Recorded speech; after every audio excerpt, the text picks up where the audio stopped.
কক্সবাজার মৎস্য অবতরণ কেন্দ্রের ঘাটে ভিড়ছে ছোট ছোট ট্রলার, তবে নেই গভীর সাগরে মাছ ধরার বড় ট্রলার। ছোট ট্রলারগুলো থেকে নামানো হচ্ছে লইট্টা, চিংড়ি, পোয়া, ছুরি ও রূপচাঁদা সহ হরেক রকমের সামুদ্রিক মাছ। জেলেরা বলছেন, ইলিশের দেখা না মিললেও উপকূলের কাছাকাছি এলাকায় 1-2 দিন জাল ফেলতে কিছু সামুদ্রিক মাছ ধরা পড়ছে। সরবরাহ কম থাকায় মাছের দামও তুলনামূলক বেশি। ওগুলো হচ্ছে ডেলি ফিশিং এর মাছ। ওগুলো সকালে গেছে, বিকেলে আইছে, বিকেলে গেছে, আবার সকালে আইছে। লইট্টা মাছ পাওয়া যাচ্ছে, ইচা মাছ, চিংড়ি পাওয়া যাচ্ছে। ডেলি ফিশিংয়ের ছোট কারো মাছগুলো যেগুলো পড়তেছে ওগুলা ওর থেকে আর বড়ও হয় না। 58 দিনের নিষেধাজ্ঞা শেষে বড় ট্রলার সাগরে গেলেও বারবার বৈরী আবহাওয়া ও সতর্ক সংকেতে ফিরে আসতে হয়েছে।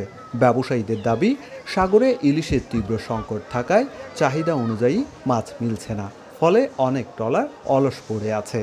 আর চলমান খরচে বাড়ছে লোকসান। সমুদ্রে বাতাসের জন্য ইলিশ মাছ ধরা পড়ছে না। ইলিশ না পাওয়ার কারণে অনেক ট্রলার তুলে রাখছে।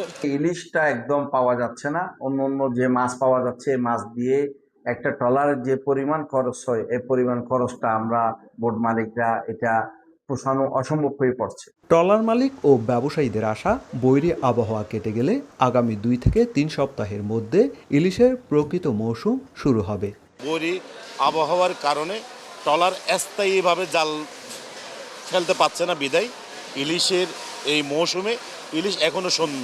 কক্সবাজার মৎস্য অবতরণ কেন্দ্রের তথ্য অনুযায়ী গত 12 মে থেকে 31 জুলাই পর্যন্ত কেন্দ্রে এসেছে 134 টন ইলিশ এবং 958 টন অন্যান্য সামুদ্রিক মাছ।